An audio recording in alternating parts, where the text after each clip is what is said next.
Welcome to another exciting episode of The Real Deal.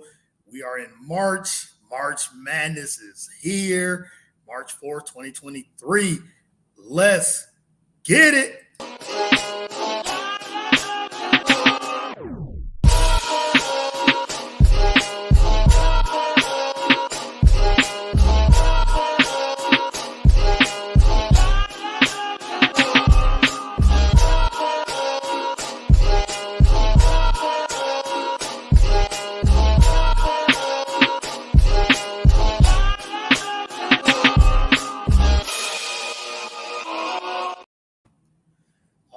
Welcome to, again, another exciting episode of The Real Deal. It is Saturday morning. I am your host, as always, Courtney Harden. Glad to be back on a Saturday. It's been a minute since I've been doing a Saturday show, but we're here.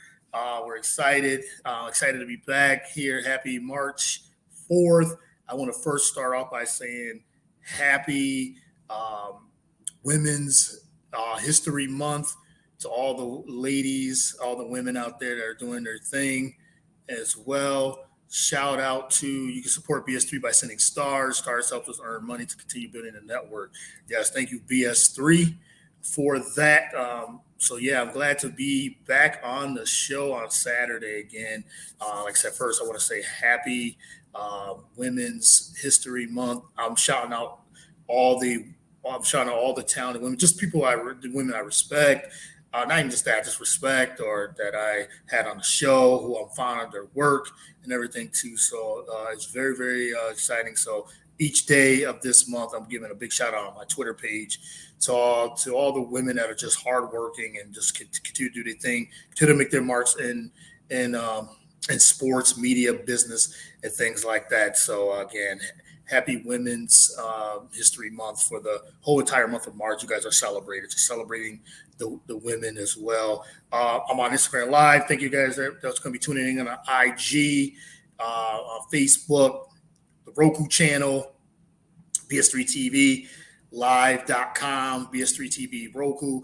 If you want to find all of our shows, check out the BS3 TV app on Roku. That's where you can get all of our shows, BS3 Network, BS3Network.com, BS3TVLive.com. You can follow my show at Get the Real Deal on Twitter. Follow me on Twitter at Courtney110979. Facebook, Instagram, Courtney Harden. The Real Deal. If you type in The Real Deal with Courtney Harden, that's what I say. That's the best way to get it. You can find all the shows, all the past shows, all the past guests I've had. I've had so many guests. I don't even know how many episodes I've done. This is my 114th on the Saturday edition, but I do shows all throughout the week. So, and on my Instagram Live, on Zoom. You can find the show on all podcast platforms as well, whether it's Google, Spotify, Anchor, Apple Podcast. So that's where you can get it. And like I said, BS3 Network. And just to give you guys a update on BS3 Network as well, you're going to be seeing us a lot. And you've already seen all the shows. I think we have over 30 plus shows, and you're going to be seeing us even more because we're starting to maybe trying to get some press passes, being at events, sporting events, concerts, things like that. So we're trying to take it to the next level. So we're working behind the scenes. You might see us at the NFL draft. You might see us at NBA Finals. You're going to see some of us doing some traveling and doing some reporting, things like that. So be on the lookout for that. Be on the lookout for BS3 Network. We're coming. The network is just growing. It's getting bigger. And I'm just glad to be a part of this. So hopefully, yes, we're going to be seeing us there. You saw some of us, Ivan Dawkins, one of our members of the BS3 family. He was representing us. He was at Super Bowl Radio Row in Phoenix, Arizona, a couple weeks ago. And now we're on the map. So I'm very excited to see what this all entails and moving forward and just being a part of it. So be on the lookout, BS3TVLive.com, BS3 Network. Shout out to Ben Sutter, the creator of BS3 Network. So yeah, that's what we got. So I'm not gonna be with you guys too long. Like I said, it's March, and March Madness takes over on the men's and women's side. So getting your brackets ready, get your studying ready for March Madness, which will be here shortly. Like the conference tournaments, some of them have already started. Uh, the other ones start next week. Today is the regular season finale for college basketball for the men, and they said the women's they got their conference tournaments going on right now. So yeah, Selection Sunday is next Sunday. I mean, can you believe it? The college basketball season is close is ending, and we'll be filling out our brackets. We'll be disappointed with our brackets as always. We try our hardest to get try to get the final four picks right, and try to win money with our office pools and things like that. And it just doesn't work. That's why they call it madness. It's a madhouse.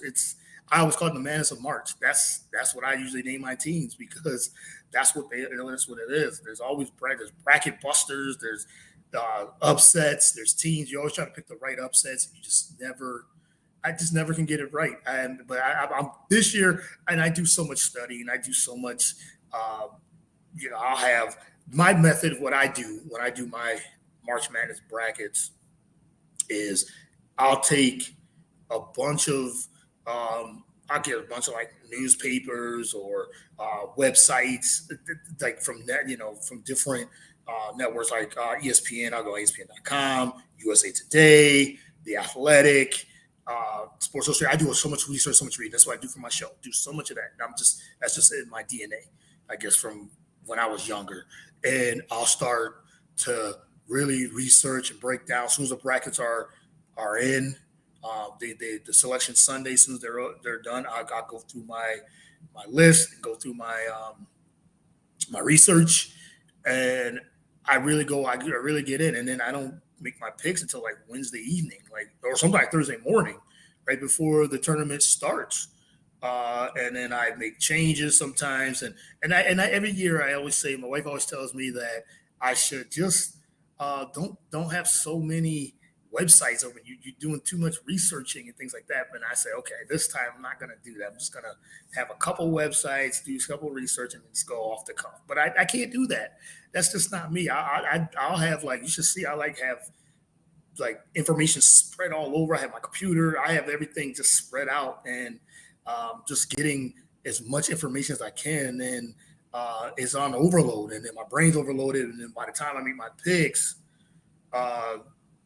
sometimes they do well. Last year wasn't as good. The last couple of years, I should say, wasn't as great. 2021 was a very weird year because you had teams that was COVID's year. You had teams that didn't play over 30 games. Some teams only played like 20 games, and they made the tournament. And some teams just didn't make it, and it was a weird year. And even last year, there was a lot of seeds that were overseeded. There was some underseeded as well, and it's been the last couple of years. I think this year, which is so wide open, and I'm really gonna get into it. So in the next couple of weeks, I'll be doing a preview show, letting you guys know what my preview, my Final Four picks will be, and so we'll go from there. And I'm in a lot of leagues. We have an office league that we do at my job. I'll be doing that. We have office brackets. I'll do ESPNs. I'll do whoever's got a bracket. I know the BS3 will have a bracket challenge. They'll have that. So I put in, and I only do one bracket. And I know some do 3-4 different brackets. They put them in all these different. I just put one bracket in, and that's the one. If it gets busted, then it gets busted. I don't put in 3-4 different brackets. I usually just do one, and I put it in a lot of different CBS, wherever has Bleacher Report, whatever has that they have bracket challenges, I put them in, I put the one bracket in, and go from there. Hey, maybe one year, one time, I'll get lucky and I'll win. I know maybe I win my office bracket challenge. Maybe I win the podcast network challenge. I'm just gonna continue to keep doing one bracket. So, but be on the lookout for that. Like I said, conference. This is an exciting time for college basketball, women's and men's, because I do the women's as well. So I'm locked in for that. Do my research for that. Make my Final Four picks for that one as well, which is super exciting always. So I cannot wait for March Madness. So that's going to be big. Also, I want to get into next topic. I want to get into is the NFL Combine is here. Combine started earlier this week. This is when you see a lot of media members there, and all the college players are doing drills, 40-yard dashes, and they're taking tests, measurements, things like that. I'm not a huge fan of the Combine. I've never been. People get excited about fast times, people in shorts running. I say this every year. You can have the best speed, you can have the fastest speed and everything too, but can that translate to the football field? I think we've seen enough, and I would feel like scouts and things, and coaches have seen enough. I get it from an interviewing standpoint, but I think that scouts and coaches and GMs have seen enough of these players throughout their college career. There's tape on them, things like that. So they go to the Combine, they come together, GMs, scouts, coaches, and they come in. They interview players. They go through some tests, and there's some weird tests too sometimes that they have them doing too. But like I said, they're running, they're jumping, and they're doing all types of things. They have the pro days. They have their pro days as well, the individual pro days as well. But the Combine is, but they bring, and then there's a lot of chatter because the free agency starts in 2 weeks after. So the GMs and they're all meeting together and they're talking, agents, things like that. So I get it from that standpoint for the Combine, but I just never been a big fan of the Combine. Like, I watch it, and because the coverage and things like that. But like I said, you can run a 4.2 and the Combine 4.3 and be the fastest person out there in shorts. But can that speed and all those attributes, does that translate to the NFL? When some people they're chasing you, they're trying to tackle you, they're doing all these things. Can that translate on the field? It's a lot of times it doesn't. So yeah, I just think the Combine is great. Like I said, it's great for agents and scouts and the media and GMs to come together and talk about trades and get together, talk about the free agencies and things like that. And they talk to players, they interview players, get to know them on a more of a personal level.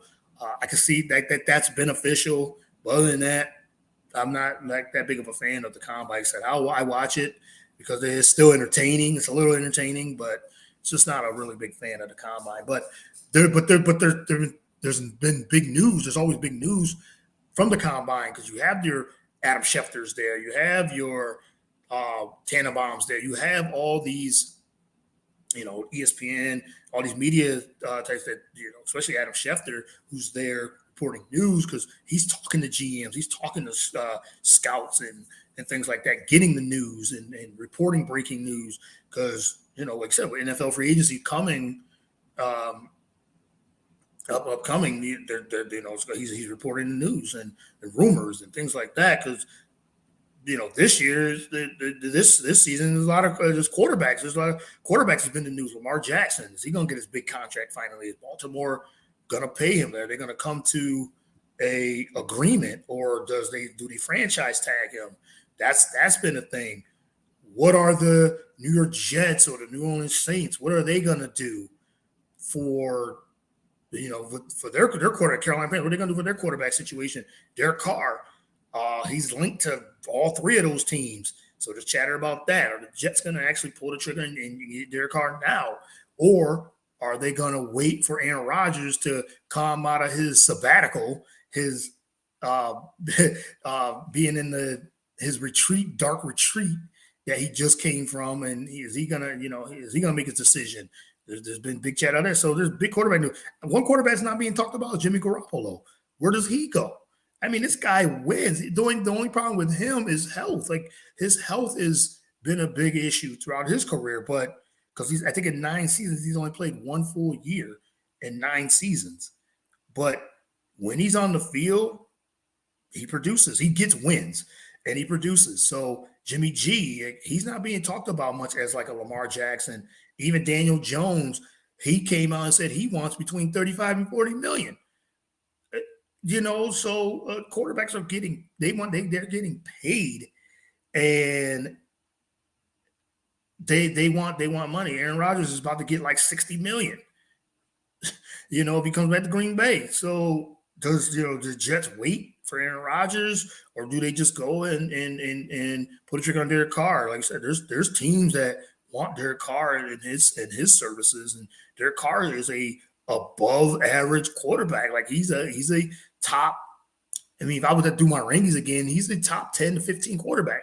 So he's right in that middle tier of quarterbacks. So Derek Carr linked to the Jets, linked to the New Orleans Saints. He's linked to the Carolina Panthers. So that's those rumors. So like NFL trade or NFL free agency starts in 2 weeks. So be on the lookout for, are these quarterbacks going to be on the move? Like I said, Lamar Jackson, where's he going to go? Is he going to stay? They're going to franchise him, or they're going to try to get a long-term deal. He wants a long-term deal. So that whole thing is big news in the NFL. So yeah, that's one thing about the combine. You get these free agency news coming up right before free agency. So we'll get to see. But yeah, the combine is, if you're a big fan of the combine, it's here. Now I would cover it. I'll do it live because it means it's good. It'll be good to be there and just be with the media, sports media, and talking with agents and things like that, and interview the players. So, but this is their opportunity. Some of them use it for their opportunity to showcase for their skill sets. So I would never knock that. I'm just, like I said, I'm just not a fan. I like to see them on the field, and can they use those skills on the field there. I got to shout out my man, the NR Hour Sports Show, Nithin Ramasandra. He was a guest a couple weeks ago on the show. Thanks for tuning in. He's on Instagram Live. Check me out, man, if you want to check out on Facebook as well. He says, keep up the great work. I appreciate it, man. You too, man. So check out the NR Hour Sports Show. Him and his team, they do a tremendous job as well. So shout out to him and all the things he's got going on, all the great guests he has, and all the, he covers a lot of different events and games as well. So thanks, man, for tuning in. Really appreciate the support as always. Just got a couple more topics before I let you go. And like I said, I wasn't going to stay too much longer. I wanted to talk about UFC 285. Can you believe it? We're already at 285 for UFC, which is crazy. They've had 285 events just in their main events to UFC 285, and this year, or this card, UFC 285, we got the return of John Bones Jones. You heard that right. John Bones Jones is back. He's fighting Cyril Gane. Now John Jones has moved up to heavyweight, which I'm excited to see what that entails, what he's going to offer for the heavyweight. There's been a lot of talk about him moving up to heavyweight. He's been wanting to move up to heavyweight, but he's been out of the game. He's been out of the UFC for in the combat sports for 3 years. So there's going to be some rust. There's going to be some layover that he does. We'll see how he does. And now he's put on a lot of weight, 38 pounds from this guy who's the light heavyweight champion for the longest time. He had a dominant run for like 9 years, and he wiped out and cleaned out the division of the light heavyweight division. So I'm interested to see how this extra weight on John Jones, and then like I said, having that three-year layoff, I should say. We'll see how effective he is. But this is John Jones. This is arguably one of the greatest fighters of all time in combat or in mixed martial arts. Just like you said, he dominated the light heavyweight division for so long, 9 years, and you know, when you saw a John Jones fight, you was excited because you didn't know what to expect. This guy was super athletic. He's got great wrestling background. The elbow strikes, the unorthodox movement, and things like that he does. You know, this guy was just truly dominant. But now he's fighting again. Now, like I said, he's in the heavyweight division, like all that extra weight. He seems like he's carrying the weight, that heavy weight really well. I watched the weigh-ins yesterday, and you know he weighed in at 248.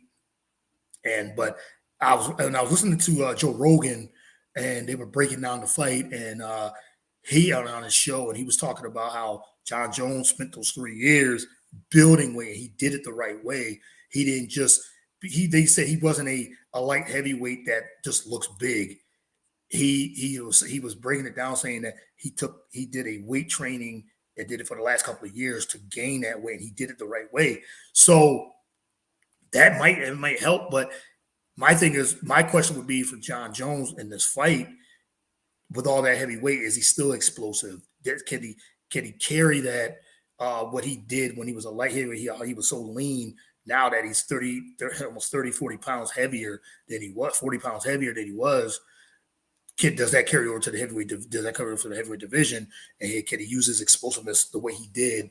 I mean, this guy was just so talented, super talented. And they were telling stories, and it was a great. I'd recommend, if you're a big UFC fan, to listen to the breakdown, because the way they were talking, like how John Jones sometimes didn't even. He was beating guys and was dominant without really putting in some of the training that, you know, that's usually. He was just that good and that's that dominant. Like, and he partied. He was a partier. You know, you see the stories. You've heard the stories of John Jones, and you know he was a big partier. And when he was champion, he was on top. He just kept. You know, he was just a guy that just loved to party and do those things, and that's what he was. And he would just come in, you know, start partying, and then 2 weeks later, the next week he's fighting and he's dominating. And some other people that can't do that, they fight and train so hard, and he's like half training. So now that he's, you know, when he put it all together, you see the results. So, but against Ciryl Gane, I think it's going to be a big challenge. It's going to be a big challenge for John Jones, like I said, with a 3-year layoff on top of him moving up to heavyweight. There's some questions going into this fight, but I'm not going to question John Jones. But Ciryl Gane is the most athletic heavyweight we've seen in the UFC history, and he's very explosive. Striking is on point. He's athletic, super athletic for a heavyweight to be that as big as he is. He's very athletic. So John Jones, his athleticism against Ciryl Gane's athleticism is going to be the key. So I don't know if John Jones still has that, and he's getting older. John Jones is an older guy. I think he's 36 years old, so he's an older fighter. And then having 3 years off, going against Ciryl Gane, I think the key for John Jones to win this fight, because if it gets into a striking match, yeah, John Jones, he'll. You know, he always figures his way. He always figures his way throughout the match, because the one thing he does, he game plans for things like that, and he's seen it all, but not in the heavyweight division. You know, so I'm interested to see if he can still use those skill sets as a bigger fighter. Now, can he go in there and still dominate? I would not doubt that, and as I said, I'm not going to bet against him, because the guy never lost. So he's never had a legit loss at all. So now he's had some controversial wins where he probably could have lost it throughout his career. But at the end of the day, John Jones is just that dominant, and he's one of my favorite fighters. But Ciryl Gane, and that athleticism, that striking poses a big threat for John Jones. But John Jones, I think he's so good at wrestling and in the clinch. He's going to have to get Ciryl Gane on the ground and I think he's going to have to use his wrestling acumen to beat Cyril Gahn, and it might go the distance. John Jones, they said, it's going to have to get that rust off, but once the bright lights come on, I have a feeling he's gonna do well, and I think he wins. I think he wins by the fourth, fifth round. I think he gets Cyril Gahn on the ground. He takes all Cyril Gahn's punishments in those first few rounds because John Jones got to get back. Now he comes in with a flying knee, like he sometimes does. That would be crazy. Like he just comes in there and just says, you know what? I don't have rust. Yes, he's been training. He's been doing all the things. He's been sparring. And if he comes in there and then like there was no rust, this guy is unbelievable if he does that. But I think it's going to take a build up throughout the fight, and I think he'll wear Cyril Gahn down with his clinching, with the elbow strikes. I think John Jones will still continue to do all those things, but Cyril Gahn is not if he can get into John Jones with his striking and close the distance, get into it and avoid those takedowns, avoid those clinches where John Jones likes to grab knees, flying elbows, reverse elbows, all those things. I mean, John Jones still had that as a repertoire. I'm sure he does. It could be a long day. It could be a long night for Cyril Gahn, but I'm excited to see UFC 285 tonight. So John Bones Jones come back after 3 years off, 3-year hiatus from fighting from the UFC, from mixed martial arts. So yes, UFC 285 is tonight. So check it out there. Last topic I wanted to get into. I gotta give a big shout out to my man Damian Adams, my Real Deal brother. The Real Deal with Damian Adams is his podcast. He's been on the show multiple times. I've been on the show. Check out his show. I mean, you can check it out on all podcast platforms except Spotify, Apple. And he does tremendous work, man. That's my guy. Like I said, I've had him on the show, and the Third and Three podcast too. So shout out to them. He's a part of that team, part of that podcast as well, with Nikki G and Jason Fearman, the Sports Prophet. So shout out to them. But I got to shout out my man Damian because I want to talk about he writes too, and he writes for the Third and Three podcast.com. Check out his work. Check out his article. Check out all of his work. And he had an article he just released yesterday, and it was a lot of discussion. And he was talking about the top 10 defensive players in the modern NBA history, which I thought was interesting to the research he put into this. And I had to think about this, like, wow, top 10 of the modern NBA history. So I'm thinking he's thinking from like the 90s all the way until now, till today, maybe early 2000s, all the way to today. So that 40 year is where he was getting his research from. And I wanted to kind of like say, just wanted to name so you guys, when you listen to this back, check out the article. And there was a lot of debate on this list. He has it on Facebook, he has it on Instagram, and like I said, on the website, thirdand3podcast.com. But here's was the top 10. I'm gonna read from 1 to 10. He had Hakeem Olajuwon 1, Kevin Garnett 2, Duncan 3, Scottie Pippen 4, Dennis Rodman 5, Kawhi Leonard 6, Ben Wallace 7, Dwight Howard 8, Draymond Green 9, and Giannis Antetokounmpo 10 to round out the top 10. This is the top 10 defensive players in the modern NBA history, not in all-time history, because you can add Bill Russell, you can add others to that list, of all the great defenders in history, because Bill Russell will be way up there at the top. So, but yeah, that was the list. I'm reading again. It was Hakeem, KG, Duncan, Pippen, Rodman, Kawhi Leonard, Ben Wallace, Dwight Howard, Draymond Green, and Giannis to round out the 10. So I thought it was a great list, and I was thinking of, okay, who's missing? That's always, anytime anybody does a list, any top 10, whatever it is, top 50 list, or whether it's the top 10 greatest basketball players, or top 10 greatest football players, top 10 rappers, top 10 boxers, whatever the list is, there's always we don't take the list for what it is. We always look like, well, who's ranked. How would I do my ranking? Who's missing? Oh, they should have been on the list and things like that. We always pick apart the list, but I thought this was one of the best lists out there. So I don't have I would like shuffle some of the, but I did say like Gary Payton and Dikembe Mutombo. I think they're missing on this list. I think those were two of the biggest names from his top 10 that was missing. He even said himself it was hard to, he didn't know where to rank GP and Mutombo. I think Jason Kidd also. I mean, Jason Kidd, he's I think he's like top 5 in steals and or top 6 in steals. And he's made all defensive teams as well. Ron Artest, he's another one.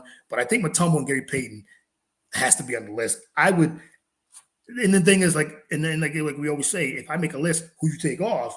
And I think the players I would take off from this list, if I had to add Mutombo and Gary Payton, I think I would take Draymond off. And even though Draymond is is a great defender, he's won Defensive Player of the Year 1 year, but I would have Payton and Mutombo over him. And I think the other player I would probably take off is tough, but I might take off Kawhi or maybe Dwight Howard. I don't know, Giannis too, maybe. See, it's so good. I would have to do my own list, but GP and Mutombo, I think, is in the top 10. And I think I would move Rodman up a notch. Pippen at 4. Does this seem like Pippen should be higher?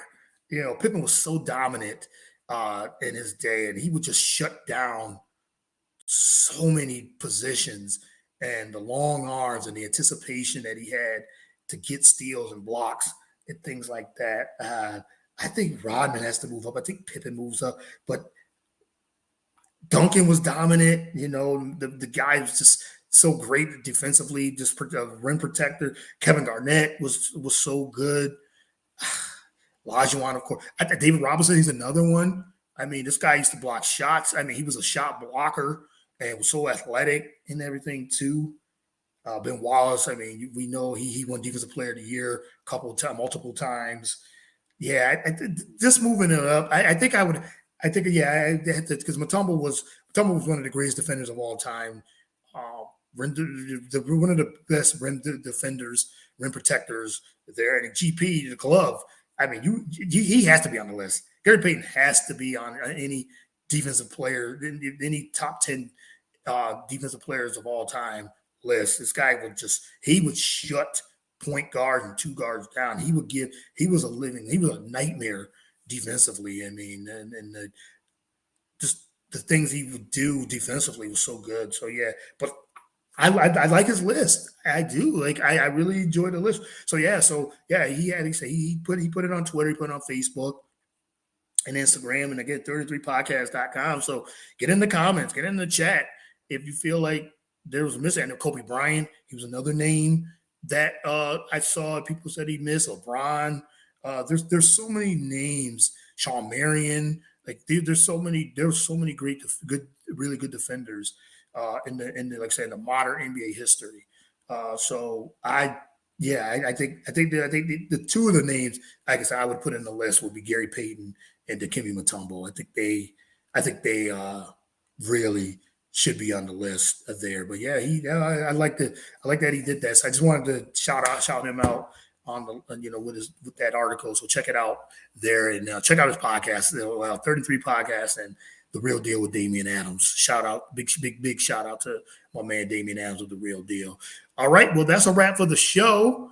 I want to thank everyone that has tuned in. You can catch the recap on that'll be on all my social medias, Instagram, Facebook, Twitter. Also, like I said, I'm on Instagram Live, so you can check it out there. You can check out on Spotify, the audio, Spotify, Google Play, Apple Podcasts. Follow me at Get the Real Deal again, The Real Deal with Courtney Harden.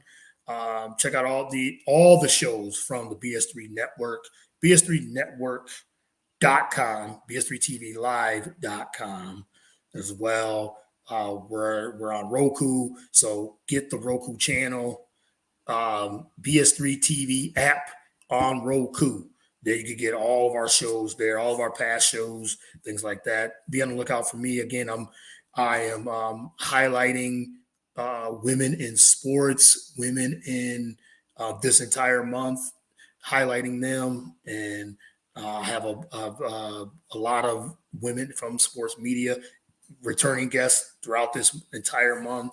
So be on the lookout for that because it's Women's History Month. So again, happy Women's History Month for the month of March. Got March Madness coming up as well. So be on the lookout for the brackets.